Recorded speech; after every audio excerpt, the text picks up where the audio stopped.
unworthiness is a big like core feeling of the separate self. It really, the Yeah. feeling of unworthiness really sustains the separate self.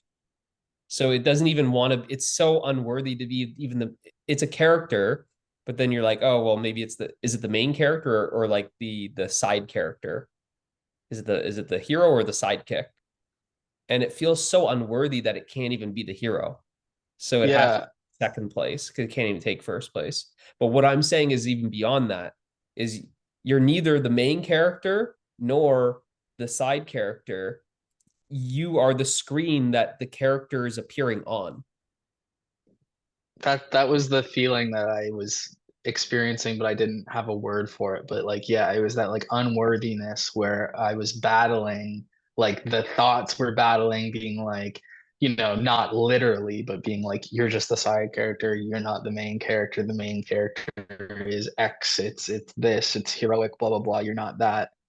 And I could see this kind of battle, and then I like stepped away from it, and it was like the stepping away from that story was the hero, like, of the story, taking like hit like their power back or something, like that's kind of like what it felt like.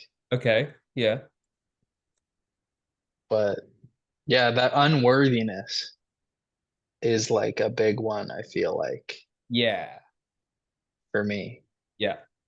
Like these things are like everyone experiences them, but it's like some are like more dominant. Like someone, it might be like a lot of anger, or someone like a lot of shame, or someone like a lot of unworthiness, or someone a lot of like guilt, right? So there's a lot of like these core, like I call them like more like core feelings that are so suppressed and they aren't felt fully.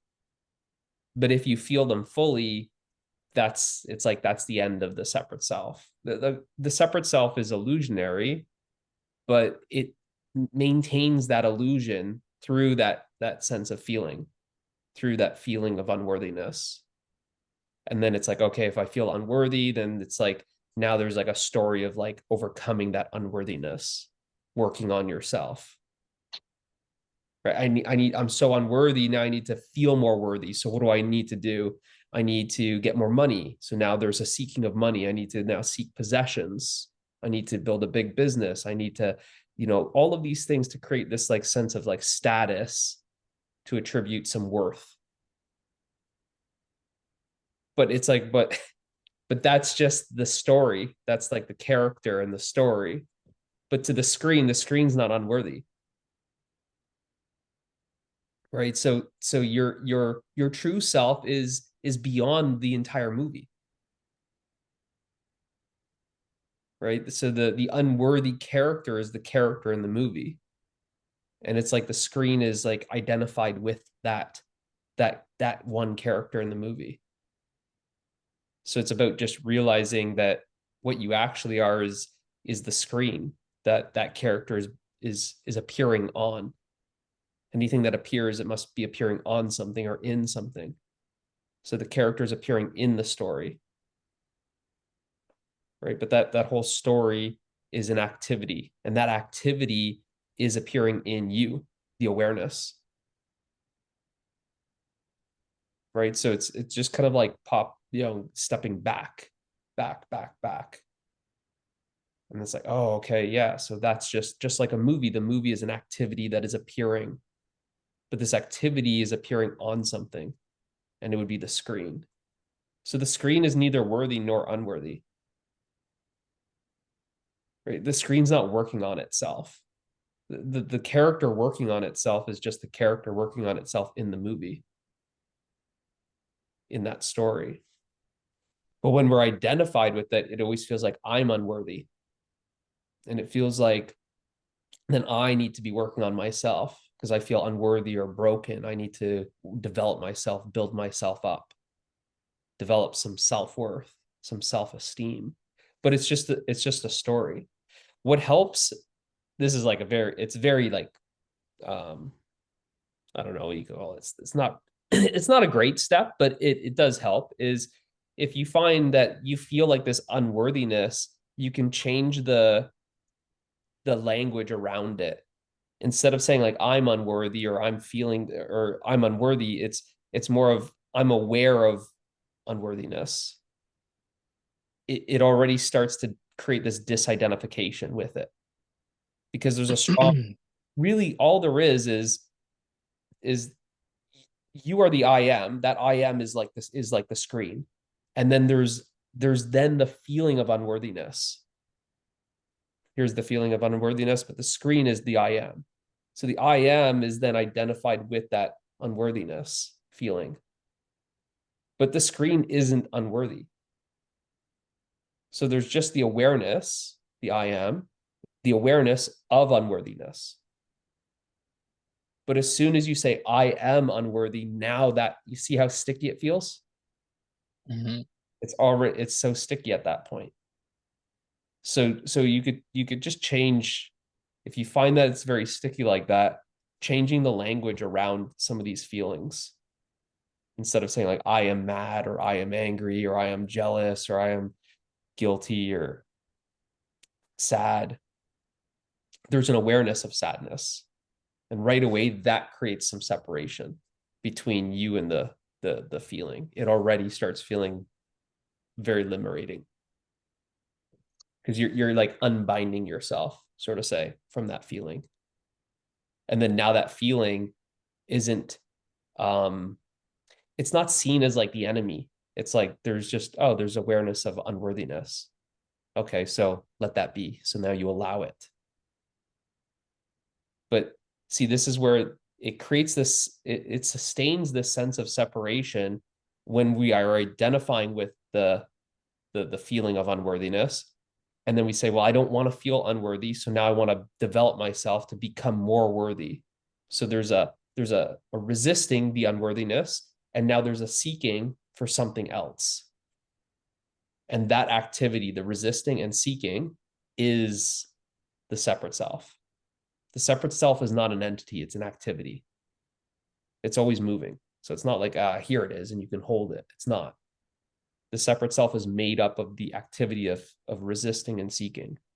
So by becoming aware of that activity and seeing that activity, then already it's like halfway, it's like halfway there, because you're now aware of it.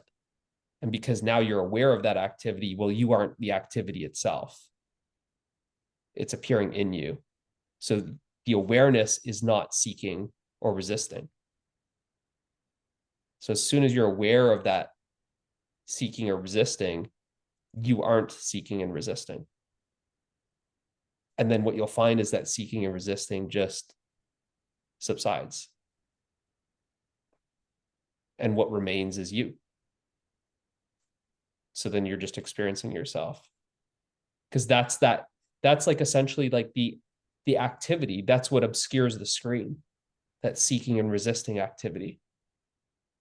And that's what we get so you could say immersed in.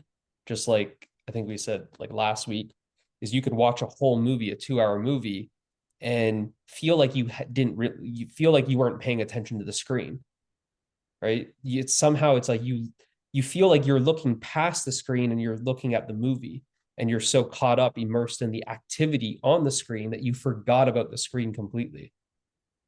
But all you're actually looking at is the screen, right? So it's like that activity seems to cover up the screen when you're watching the movie, but in fact all you're watching is the screen. All you're experiencing is the screen. So like that activity of seeking and resisting, it basically, by identifying with that activity, it creates a veil of what you actually are. It veils our true self. So it's kind of like when that activity subsides, it's like the veil, it's like an unveiling, it's like a discovering, like it's removing the cover. And then what remains is just is like this nakedness, which can't describe. It's just you. It's just this being. Because the resisting is a doing and the seeking is a doing. So that activity of doing is what subsides. That's the veil that then by unveiling, then there's a revealing of being, and that's just what you are, is just being. And it's easily missed because it's not like the activity. And you experience yourself like that just unknowingly. You're always experiencing yourself, but it's like in between this activity. It's when the activity, there's a peak of activity and then it kind of subsides. And sometimes it's like in between activities or events, you could say, and that's when then the thoughts kind of pull you out of being, because it says like, get going, this is boring. So you usually experience that as like boredom because that thought is like, oh shit, the activity of seeking is coming to an end. So now let's create a thought of bored, you're bored, get up and do something, go and seek something. So that activity starts up again. But it's like it's just coming down, and now you're going to be without doing anything. Yeah. So Yeah. it's just noticing um that like activity. Because as soon as you're noticing that activity, you're not the activity. But when you're identified with the activity, you are that activity. Right? So we we did kind of mention this, I think, last week, something like that, is you can pick up on this activity quite easily when you're paying attention to the body. By really paying attention to the body, you'll know when you're kind of like clenching your fists or tightening your jaw. All of this really is like signs of resistance. And the like it's basically the tension in the body. The tension in the body is really the sign of resistance. The resistance is then expressed as tension in the body. So by noticing the tension in the body, you're aware of the tension and you're allowing the tension to be. And just the awareness of the tension in the body and allowing it, meaning you're not trying to change it. You're not trying to get rid of tension. You're not trying to like do anything to it. You're not trying to manipulate it. You're just aware of it and you're allowing the tension to be there. And what you actually notice is actually that tension just starts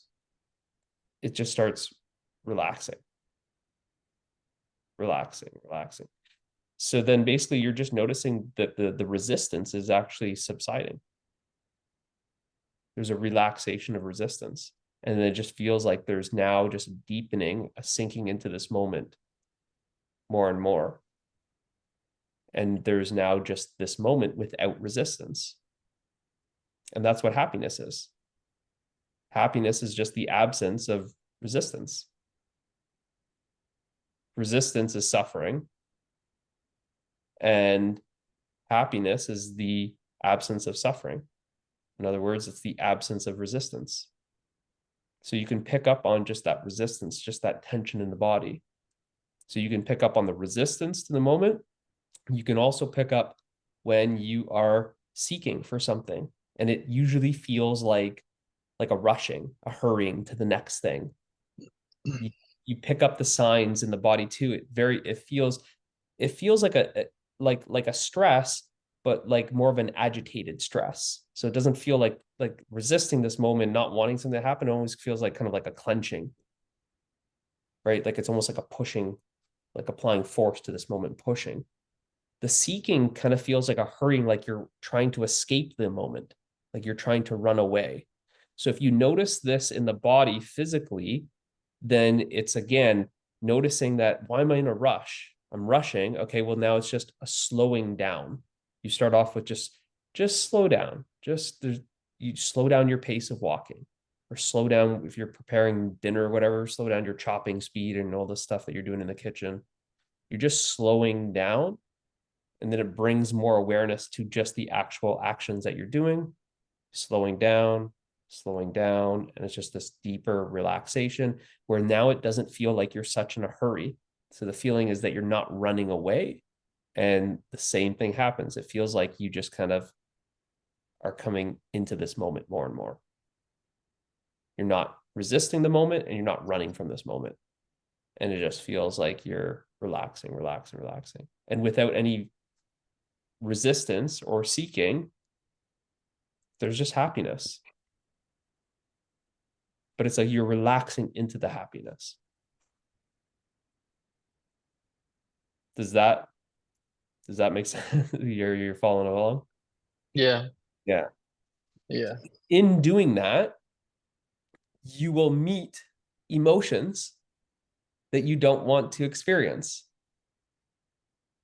That's the part that I left out. Because that's what you're running away from. That's what you're resisting. So, because you might say, well, why is there resistance to begin with? Why would I be running in the first place? Because you're running from something, you're resisting something. And that is experienced as uncomfortable, unpleasant, something that you have deemed that you don't want to experience, which is nothing other than fear.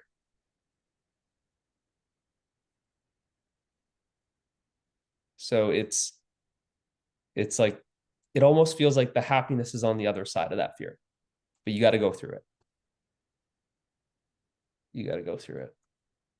Otherwise, this game just continues where you're just running from your happiness and you're resisting your happiness.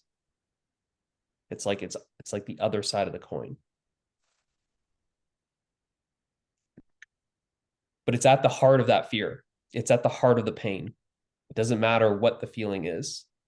Would we say unworthiness? Yeah. So unworthiness. So now you're not running away from the unworthiness, and now you're not resisting the unworthiness. So what does that mean? Well, you got to feel the unworthiness fully. So it's like you mentioned this before. It's like instead of running away from it, you stop running. Now you face it. It's like you turn towards it, sort of say. This is all metaphorical. You turn towards that feeling, you face it, you embrace it, which means like it's like almost like a hug, like arms open, let me embrace it. And then you basically you become it. Like you become that unworthiness feeling. And that's what takes away, there's no separation. There's no you and unworthiness. There's just full on unworthiness, the feeling. And in feeling it, you don't even know it's unworthiness because you can only really label it unworthiness because you're at a distance from it. You can only like, oh, it's unworthiness, it's over there. It's because you're so far away from it. You move right close to it, you don't even know what it is. Because you're basically one with it. There's another way to kind of like sort of explain it is might be too scary if you say it this way is, but I kind of use this kind of, I don't know if you want to call it like a mindset, but you're just surrendering to the feeling, like because you're used to fighting your feelings. That's what you're used to doing. That's what suppressing your feelings is really fighting your feelings. So you're saying I don't want to feel this, and then you're at war with the feelings, and you've turned your feelings into an enemy. So instead of fighting the feelings, it's you just surrender to it. And to surrender is to stop fighting. So you just stop fighting the feelings and you just feel it fully. But it kind of feels like you're kind of because you've surrendered, you're not trying to control the feelings. So it almost feels like you let go of trying to control the feeling. And now it kind of feels like the feeling almost consumes you. It feels like you are just taken over by the feeling totally. It's either the feeling is devouring you or you are devouring the feeling, whatever it is, whatever you like better. And that's the real like the alchemy. That's the real transformation. It's kind of like food, like it's food on your plate, but then it becomes your body. Why? Because you ate it. Now you're one with the food, right? Whatever the food, it's separate from you on the plate after dinner. Well, now you say, it's me. So like that, it's like you're eating the feelings by just getting so close and you're going right up to it. You want to feel like that texture. You want to taste that feeling fully, where it's like you engulf it and then it just becomes you.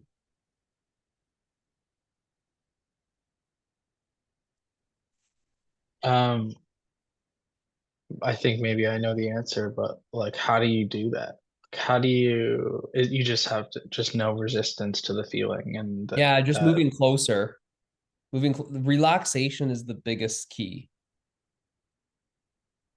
because it's because I feel like I want to do that, but I also feel as though that maybe that wanting is a resistance because I want what's on the other side of it. I'm like, okay, let's do this. Let's get yeah, it going so then I can yes, be done yes, with it.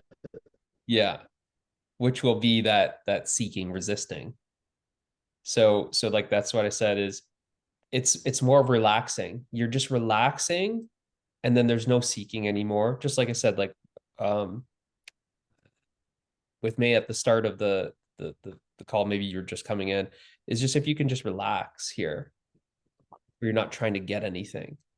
You're not trying to acquire new knowledge or anything like that. You're not trying to learn anything. You can just relax.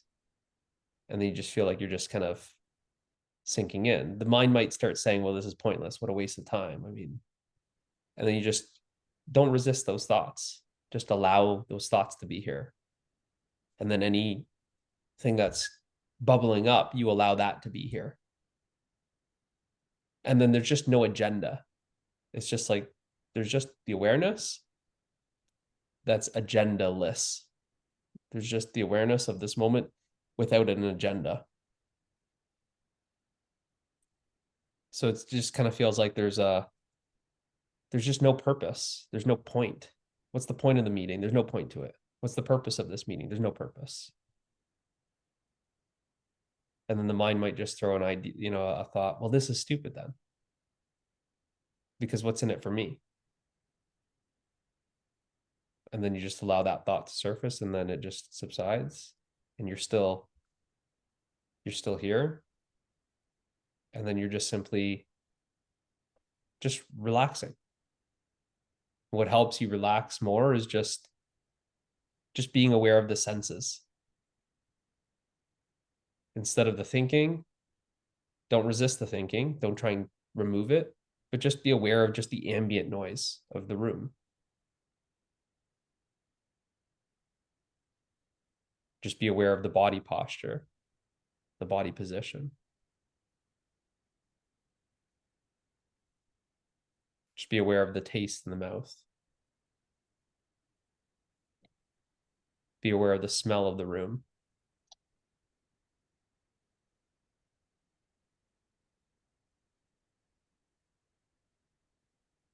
So now you're just aware of all six senses, but you're not giving any sense more importance than the other. So the attention is very relaxed.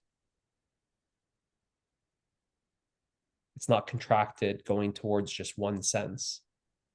It's relaxed, it's open, it's allowing the six senses to simply be as they are.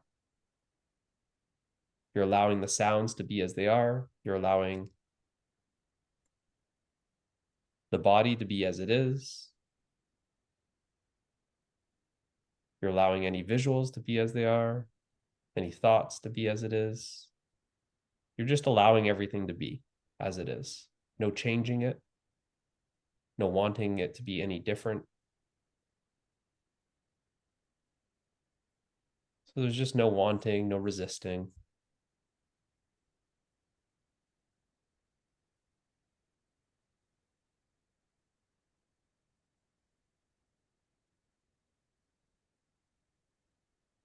Just noticing that the attention is undifferentiated. It's not divided. It's not going to something specific. It's not making something to be more important.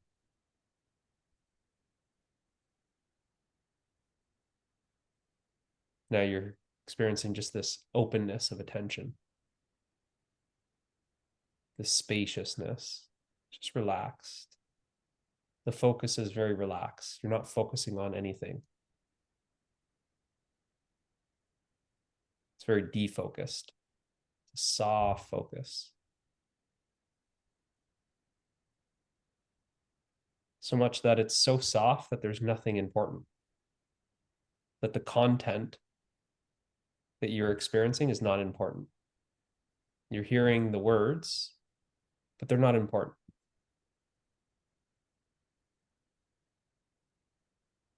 Any thoughts that are popping up, it's just not important. Nothing is important. There's no priority, there's no importance, there's no value given to any of this content,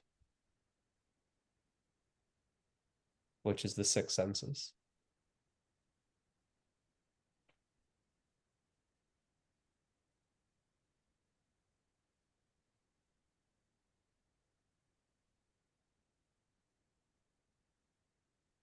And just notice that without giving importance to any content of experience,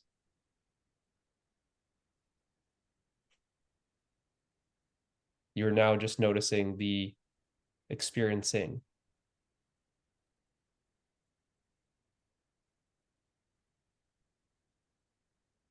Feels like it's right here in the background.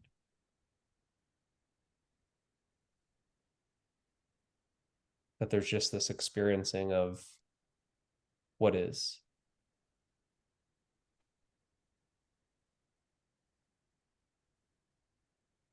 So the foreground experience of the six senses is not given any importance.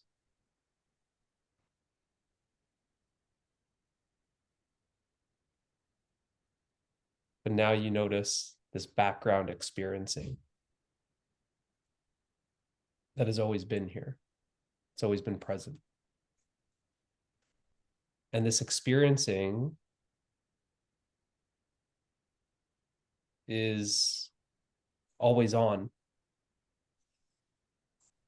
You're just noticing it. You're actually experiencing the experiencing.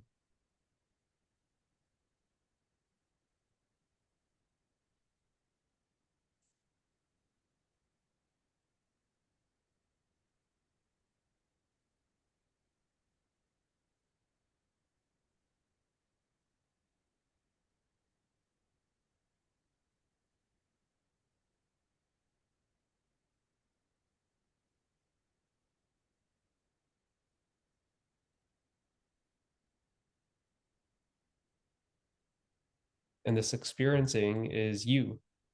It is you that is experiencing.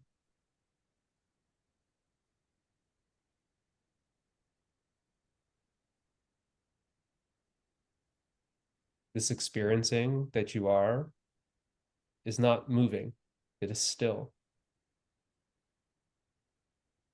It's not an activity like the sounds or the smells. It's actually rest.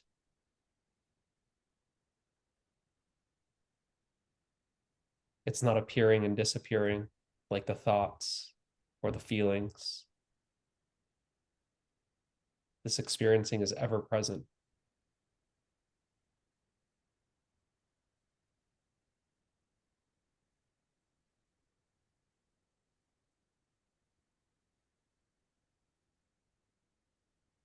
It's not coming or going like the foreground experiences.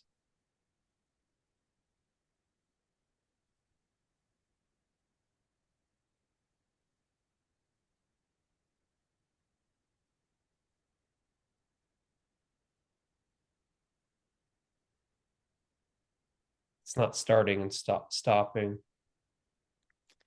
It's not changing.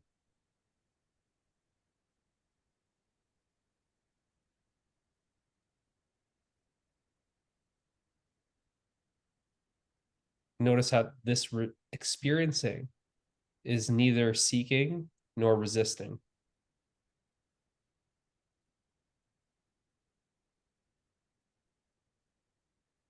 It just is.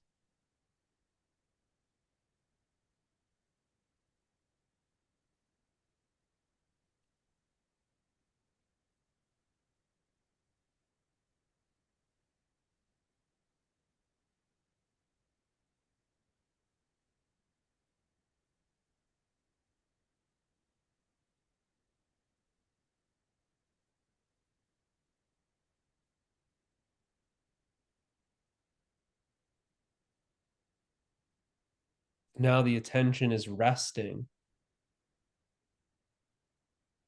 as this experiencing that is all inclusive.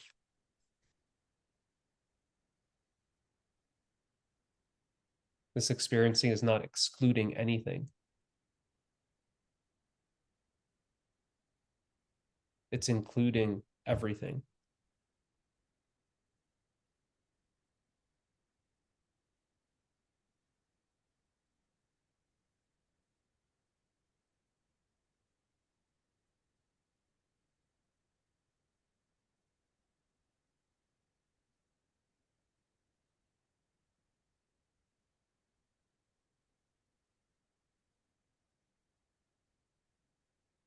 So right now, just simply be aware of the experiencing.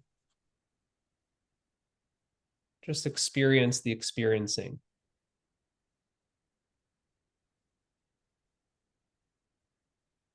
And this is the experience of yourself. It's a subjective experience. You're not experiencing anything objective.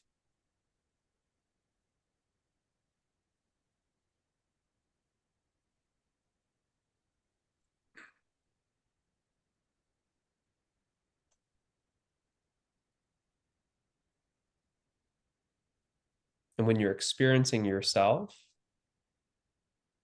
notice how there's no thoughts, no feelings, no senses. So what you're experiencing is beyond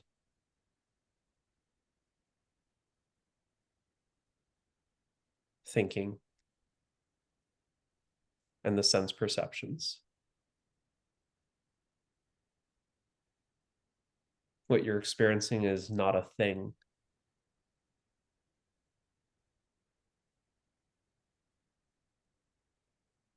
No time, no space.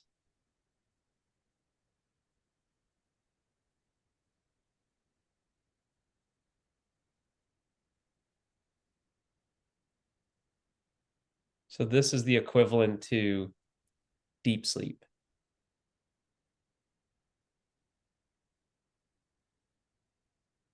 Just experiencing yourself.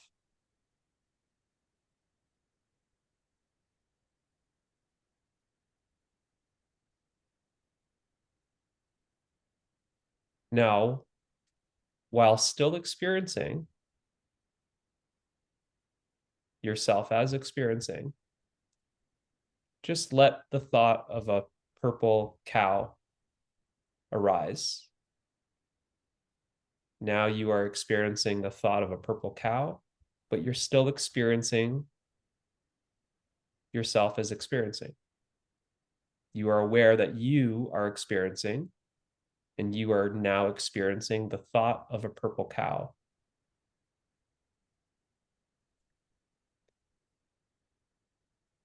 And just imagine that purple cow. Now you are experiencing yourself experiencing the thought and the image of a purple cow.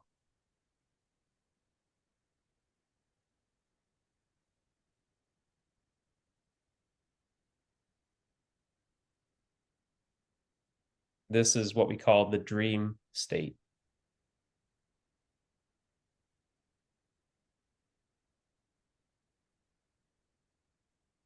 And now continue experiencing yourself experiencing. And just open up your eyes. And you're still experiencing yourself experiencing. You're experiencing yourself experience the opening of the eyes and just have a look around the room. You're experiencing yourself experiencing the body open the eyes and the body turning the head and looking around the room. And now this is the experience of the waking state.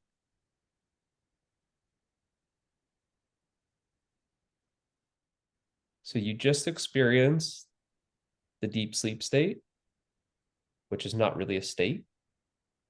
And you just experience the dream state. And you are now experiencing the waking state. Let's see how experiencing you, see how you didn't change. You see how you remain the same throughout those states. The experiencing was not affected by the dream state or the waking state.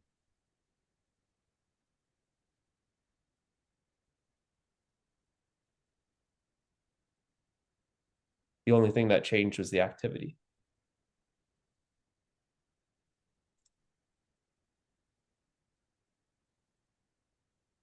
In deep sleep, there's no activity. That's just simply you experiencing yourself. You are rest, no activity. There's just stillness, silence. There's the experience of no thing, which is the subjective experience. It's a noumenal experience. It's not phenomenal. Then I took you through the dream state experience, and that is phenomenal. There's an activity of the purple cow thought and the image of the purple cow. The eyes were closed. It was a mental image. That's the dream state. So the same experiencing that was experiencing nothing is now experiencing something. The purple cow. And then you experience the waking state. And that activity of the purple cow then changed to the activity of walls, a computer screen, turning the head.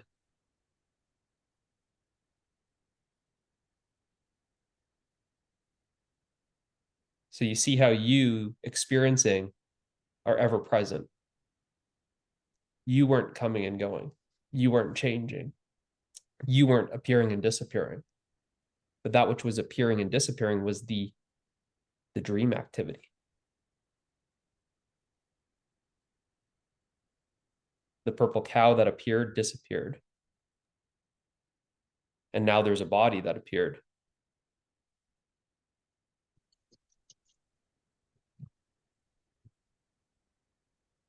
So that which is real is that which is unchanging, that which never changed. Can you see how the experiencing never changed?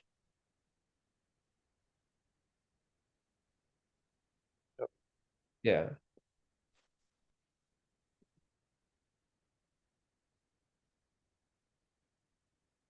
Any questions about that? Were you able to follow that journey of just going through those states? Is that helpful? Yeah. Can you see how you weren't really going through the states, but the states were actually changing within you? Mm-hmm.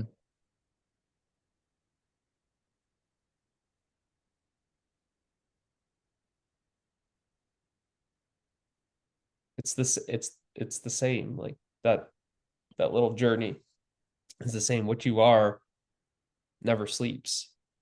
It's always on.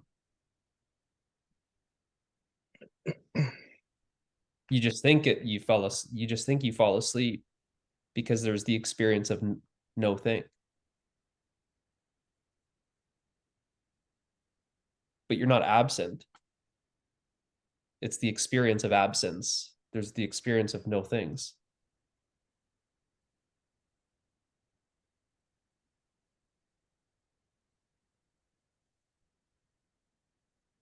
when you're aware of yourself like that, it's just pure subjectivity. It's just you. There's just the experiencing, the pure experiencing, the pure knowing, or the pure awareness, whatever word you like. It's all the same. The knowing is synonymous with the being. You're knowing that you're knowing that you're aware because you are aware. You know that you're existing because you are.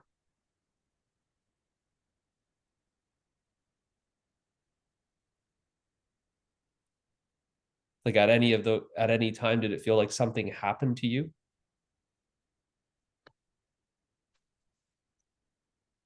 Mm, I don't think so. Nothing's happening to you, but everything is happening in you.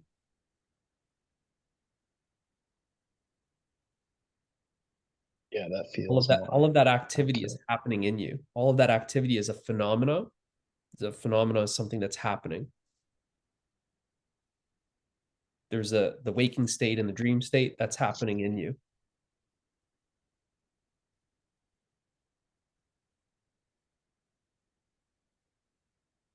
What you call deep sleep, you could say, well, that's like the container that the waking state and the dream state are happening in. But the deep sleep state is not really a state, like I said. That's actually ever present. So the same rest that you experience at night in deep sleep, you can experience the same rest right here, right now.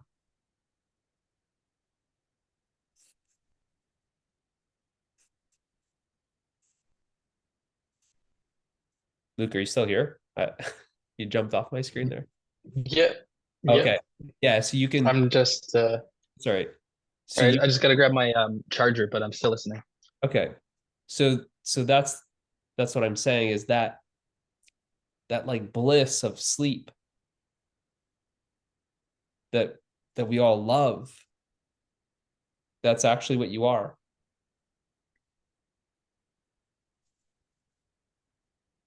That's why everyone loves their sleep.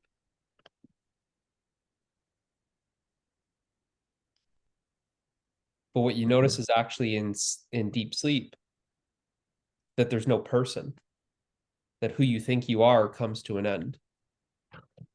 Just like when you're experiencing yourself experiencing, you're experiencing the experiencing, or you're aware of the awareness, or you're knowing the knowingness, whatever word you like. In that experience, it's a very unique experience. There's no other experience like it. All of the other experiences are objective, meaning you're knowing something, you're experiencing something. But the experience of yourself, you're not experiencing something. You're not experiencing anything. What you're experiencing is no thing. What you are is no thing. What you are is formless.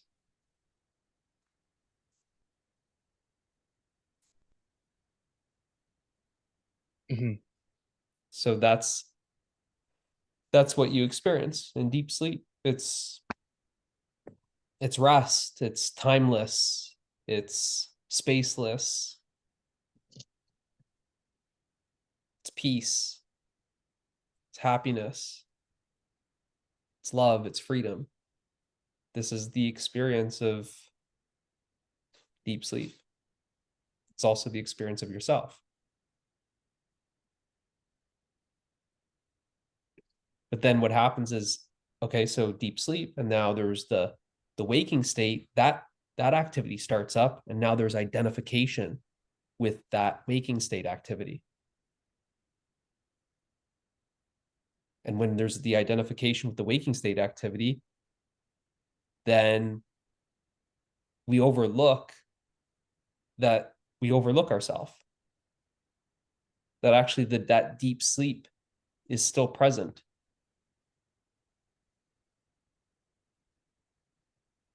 That's what's not coming and going. That rest is ever present. That happiness is ever present.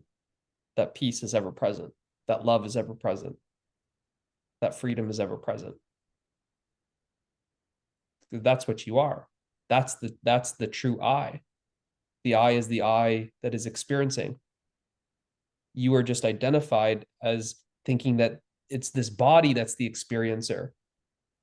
No, but this body is not the experiencer, because this body is actually an experience. You experience the body. The body can't be an experiencer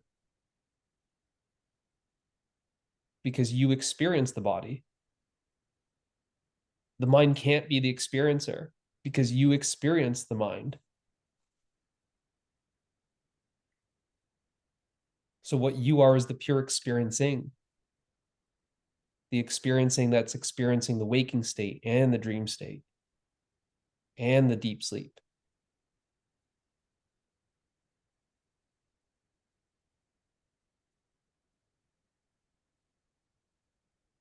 And that experiencing is undeniable. It's present right now. There's experiencing this conversation. This conversation is an activity that is appearing. Now there's experiencing that is present.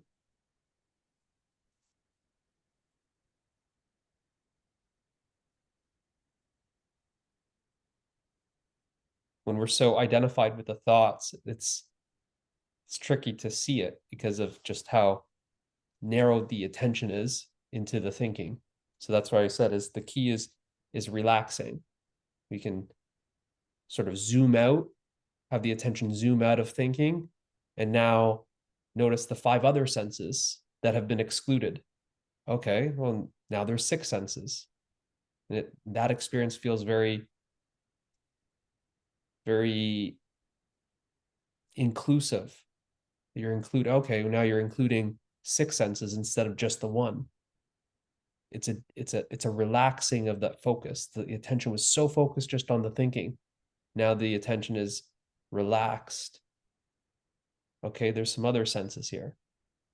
Okay, now it relaxes even more. It's not even focused on any of these senses in particular. They're all seen as very like unimportant. So it's now the attention's wide open. It's letting go of limiting itself to just one of these senses.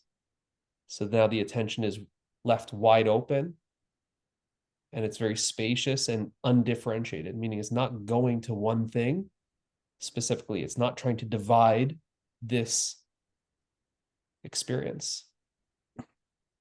There's just the experiencing of what is. So now it feels like it's all the way back as just the experiencing of what is, the experiencing of this moment. And then it's just realizing that it's you that is experiencing.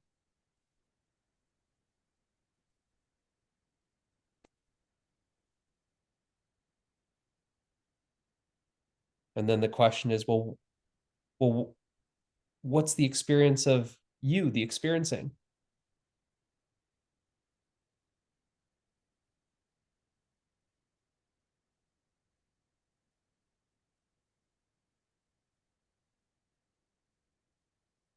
Is the experience of the experiencing unworthy? Is it angry? No. Is it tired? Is it agitated? Is it fearful? Does it feel sticky? Is it in pain? Is it suffering?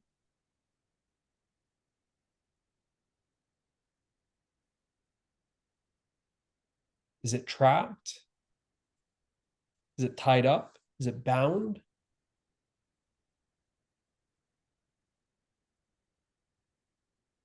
You see, it's none of that, correct? Right. Yeah. So what you're experiencing is yourself. You are not. This is the proof. You are not unworthy.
But what you are is impersonal.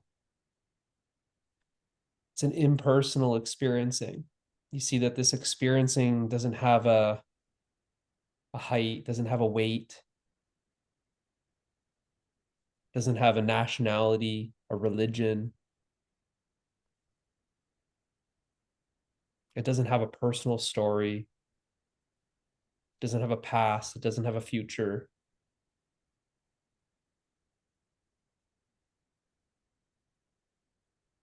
It's this impersonal experiencing that is the most intimate. What's more intimate than experiencing? Nothing. Experiencing is the most intimate experience.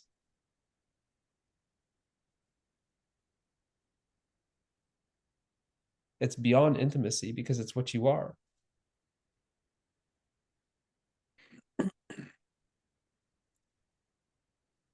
What is life other than experiencing?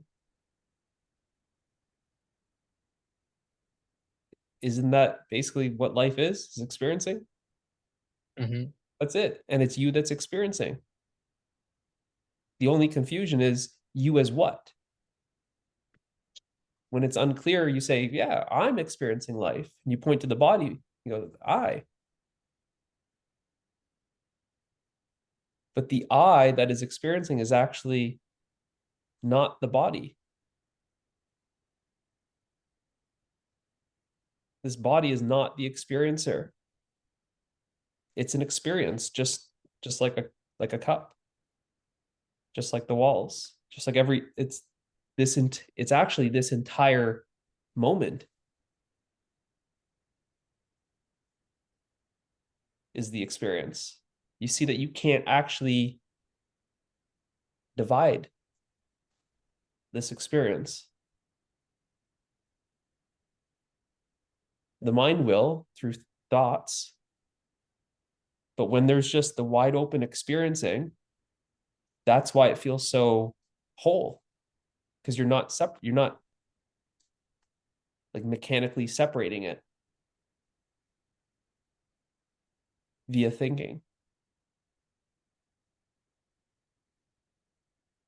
But what I'm saying is that's just the way it is.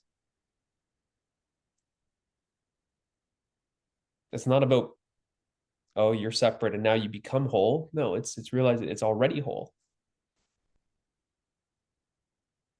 But life is not incomplete. It is complete. It's whole.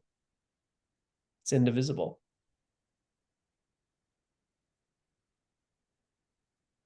But when we identify with the thought, this I thought, me as a separate entity, then that's where everything is fragmented.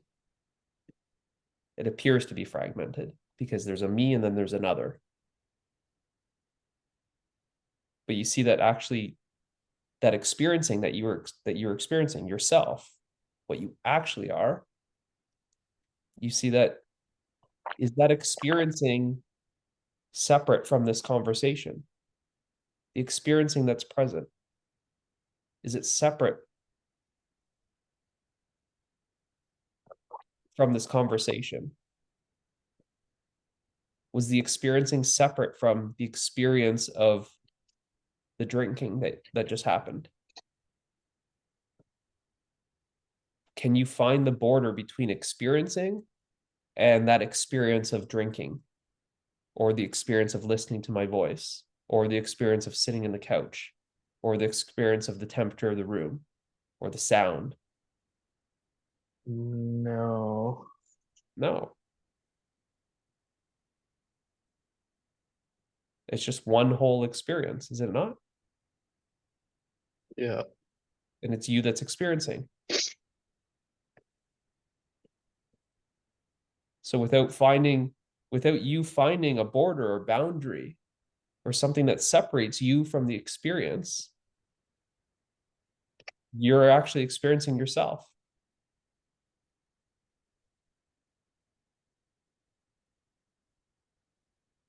That you are everything. That what you are is no thing, appearing as everything. You are no thing, experiencing yourself as everything.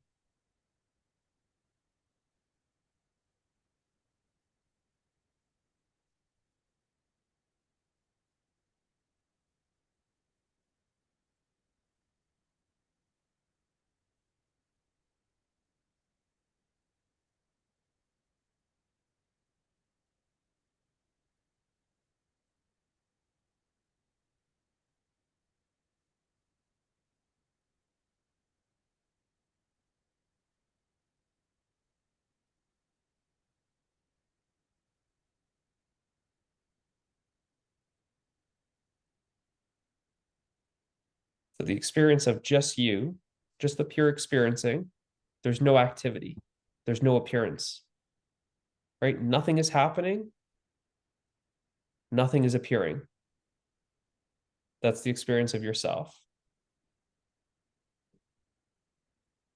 And then, well, now there seems to be like a body speaking with other bodies, and computer and painting on the wall and couch, all of this, weather, temperature, all of this stuff, all of this activity that is now appearing. So this is everything, but you were just experiencing yourself as no thing. Yeah. And you can't find a border, because no thing didn't disappear. No thing is present, right? The experiencing is present. So the experiencing itself is no thing. And the experiencing is present, but now it's experiencing everything.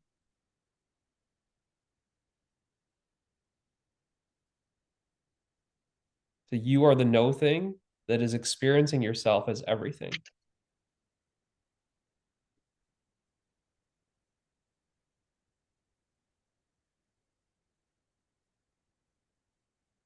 Everything that you're seeing.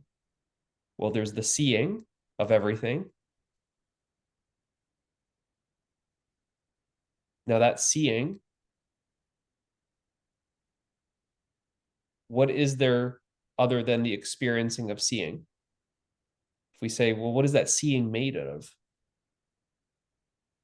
The Nothing. experience of seeing is made of experiencing itself.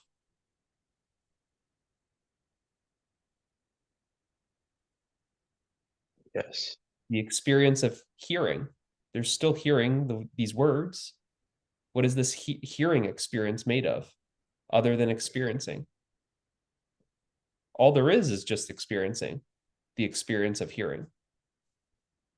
All there is experiencing the experience of tasting. All there is experiencing the experience of smelling. So the essence of all of these experiences is experiencing.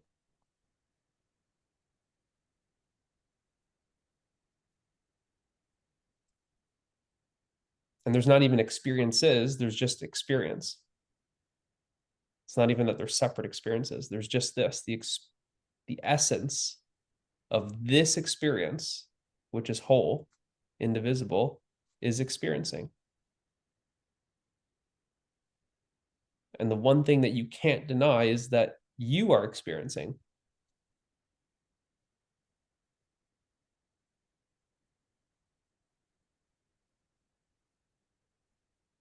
It's self-confirming.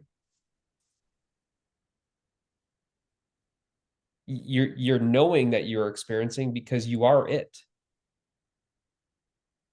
See, it's a very unique knowledge. It's self-knowledge. It's the only knowledge that's absolute, meaning it doesn't require you to refer to anything. It's not relative to something else.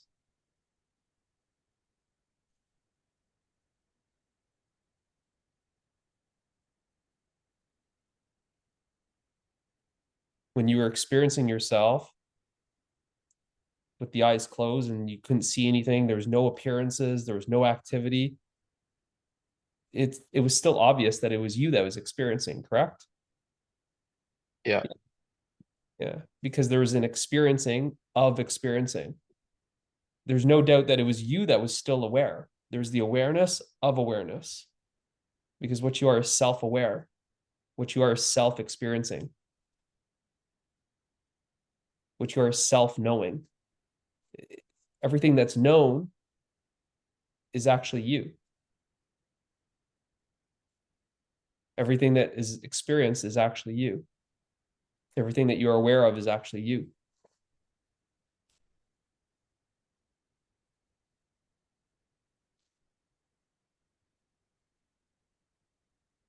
Because you just said, well, what's the essence of of seeing an object or hearing the sounds or smelling the smells? And you said, well, the essence of all of that, meaning, well, it's what it's made of, or the reality of all of that is experiencing. So experiencing And is, that is me. yeah, the experiencing is the reality. It's actually you are the reality that is experiencing yourself.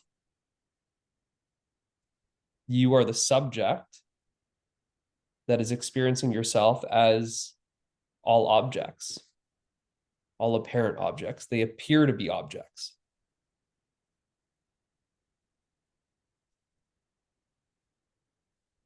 Now, up to this point, you thought this was the subject.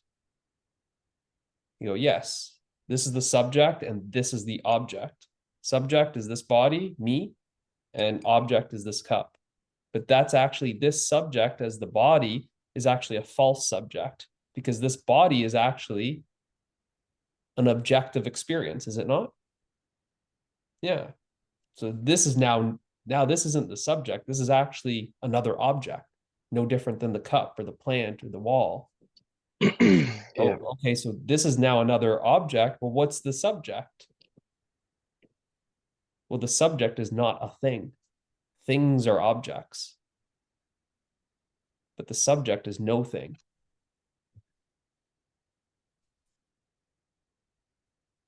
I am experiencing the mind trying to grasp it. It's like the brain is telling my mouth to say, but what am I? But what is that? You know? Yeah, you But at the same time I'm following along. yeah. The mind can't know it, and you won't know it as like the, it's not like a what, like what am I? Well, it's like I just told you, but it's not going to do anything to just tell you. You have to you know it because you are it.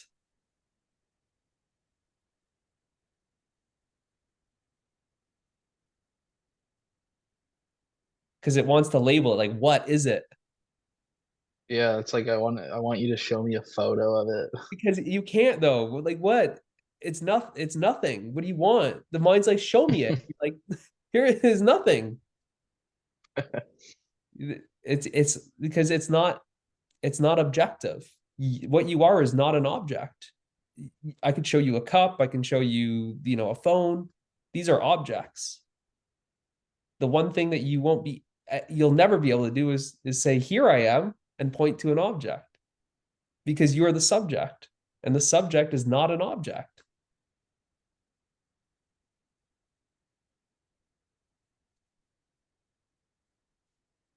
The mind can hear that objective, or the mind can hear that, and logically it can hear it, and it makes logical sense, but it doesn't satisfy. It's not going to be satisfying,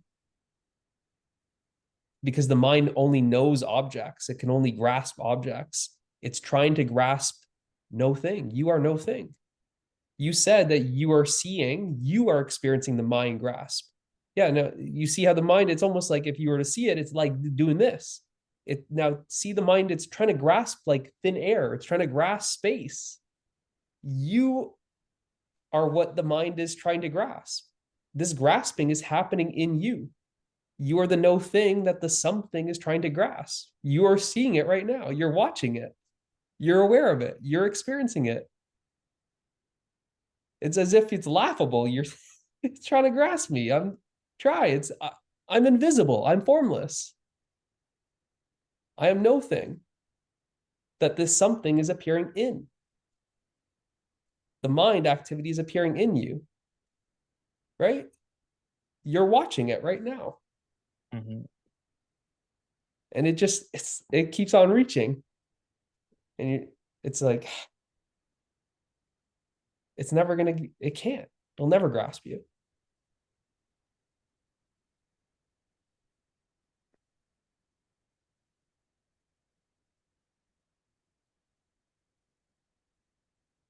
But now why watch it? Why watch this frustrated mind try and grasp you?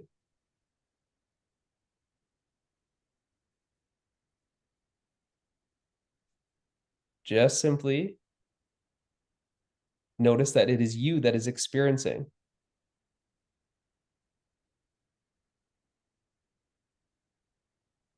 And doesn't that grasping activity just kind of disappear? And now you're just experiencing yourself. You're not experiencing any grasping. You're not experiencing any frustration. You're just experiencing yourself. You aren't grasping. You aren't trying to understand. You aren't trying to get anything. You just are. Correct? Yeah. Yeah.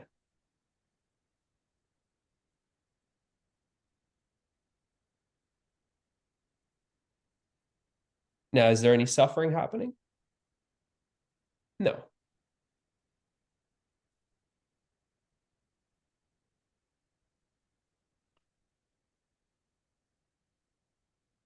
You're at rest?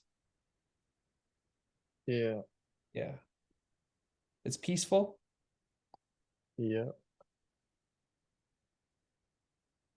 Yeah, you're just resting as yourself.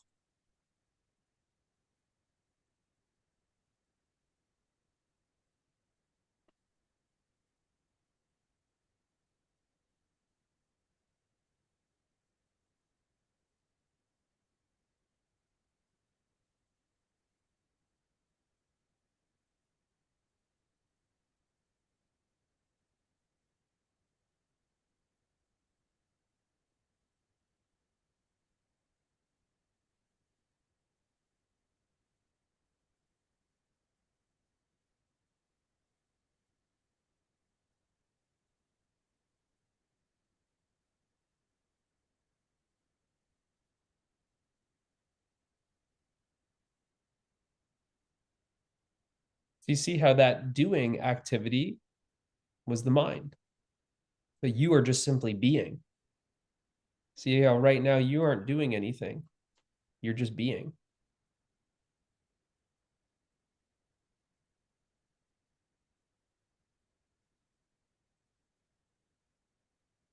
Now, it's not like you changed into something called being. You have always been being.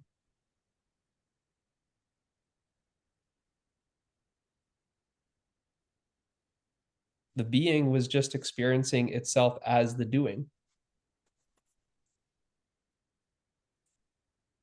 That's why I said, well, enough experiencing this doing. This is all you ever experience. Experience yourself as being. And you see how this experience is basically the polar opposite.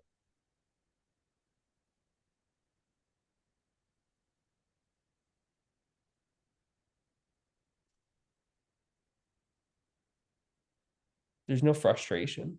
There's just contentment.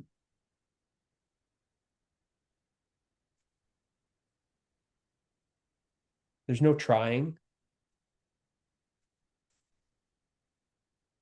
You're just effortlessly being. No effort needed.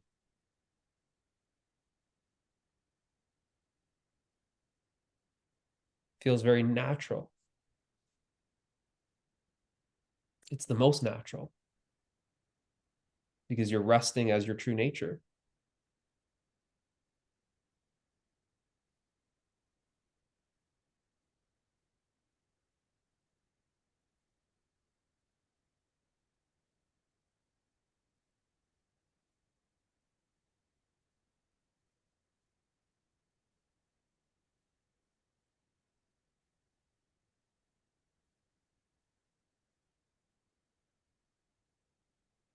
The mind is trying to make effort to get this, and it can't because the mind itself is effort.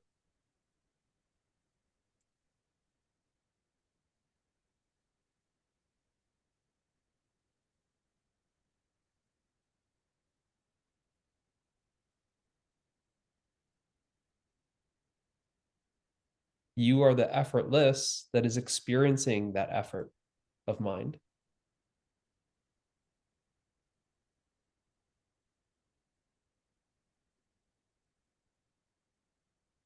Instead of experiencing that efforting of mind, I said, well, just experience yourself, you, the effortless. Instead of experiencing the doing, just experience you, the being. Instead of experiencing the activity, just experience the rest.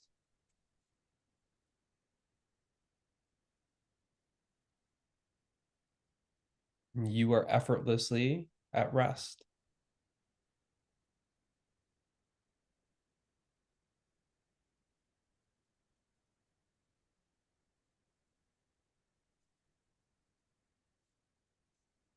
No conflict, no fighting,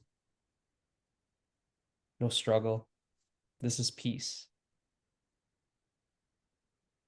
You aren't separate from this peace. You are this peace.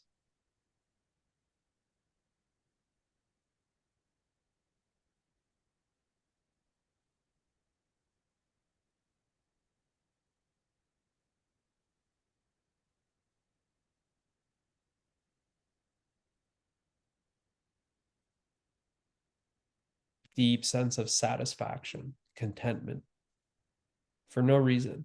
You didn't have to work hard for it. There's no reason for it. Any sense of dissatisfaction is just going to be a thought that pops up that tries to pull you away. And if believed, then you stop experiencing this satisfaction. And then you start experiencing dissatisfaction. Dissatisfaction is nothing but a thought. Unhappiness is nothing but a thought.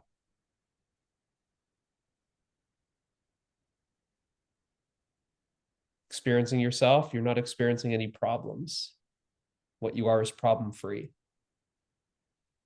If there's any problem, it's just a thought. When you believe that problem, you start seeking for a solution to that problem, which then starts up the whole activity of seeking again. So experiencing yourself is when you're not seeking, you're not resisting.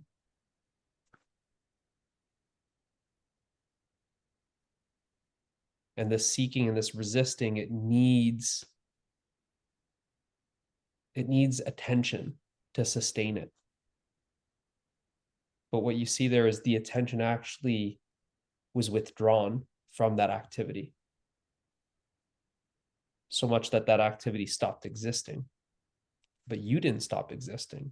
You are. You are even without that activity, when that activity stopped, well, you still remain. That was your experience.